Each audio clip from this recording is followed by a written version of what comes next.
Good morning विद्यार्थियों। आप सभी का इस यूट्यूब चैनल पर हार्दिक अभिनंदन, स्वागत। वीडियो की छोटी छोटी कड़ियों में आज हम आपके लिए एक छोटा सा वीडियो लेके आए हैं, जिसका मुख्य बिंदु है अन्वय व्यतिरेक विधि। देखिए, अब पहले हमें थोड़ा ये ध्यान रखना है कि अन्वय व्यतिरेक विधि शिक्षण की कौन सी विधि है। जैसे व्याकरण की विधि है, गद्य शिक्षण की है या पद्य शिक्षण की है। तो हमें याद रखना है कि अन्वय व्यतिरेक विधि व्याकरण शिक्षण की विधि है। किसकी है? व्याकरण शिक्षण। और व्याकरण शिक्षण की भी कौन सी विधि है? प्राचीन विधि है। कौन सी विधि है? प्राचीन।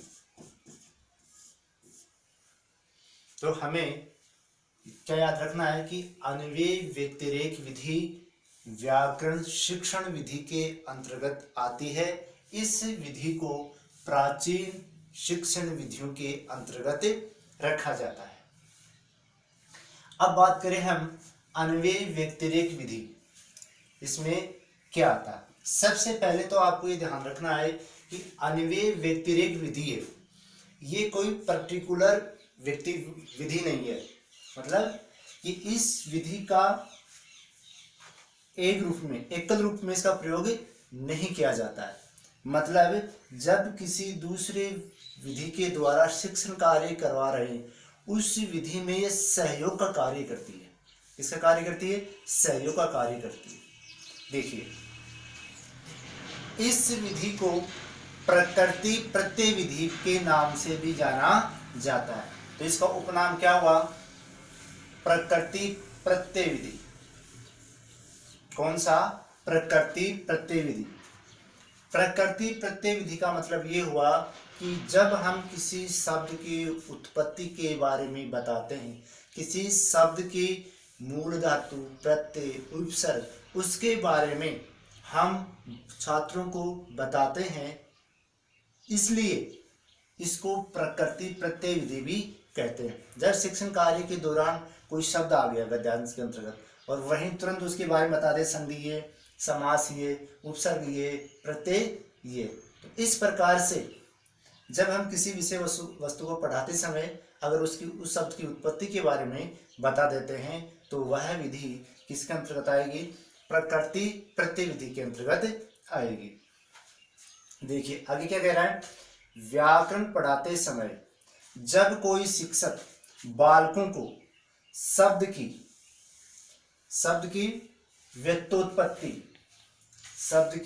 व्युत्पत्ति अर्थात रचना, कैसे, उसमें उपसर्ग क्या है, धातु क्या है, या मूल शब्द कौन सा है, प्रत्यय इत्यादि का ज्ञान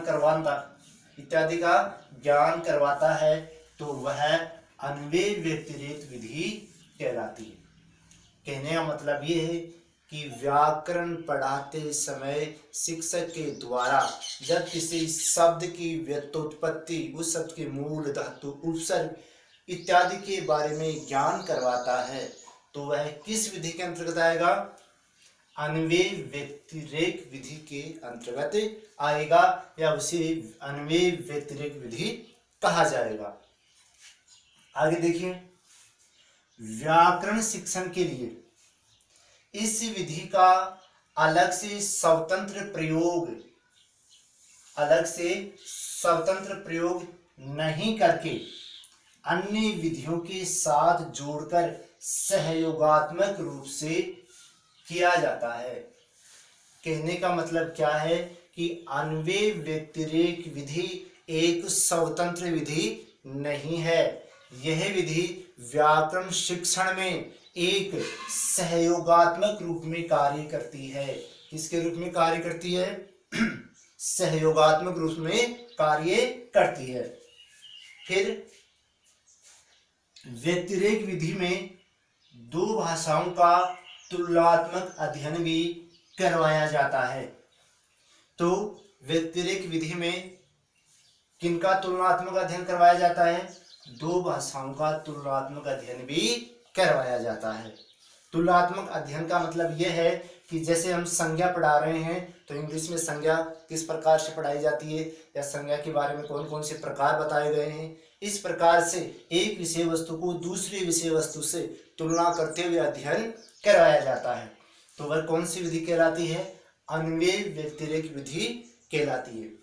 एक बार फिर से देख लीजिए, अन्वय व्यतिरेक विधि को व्याकरण शिक्षण की प्राचीन विधि माना गया है।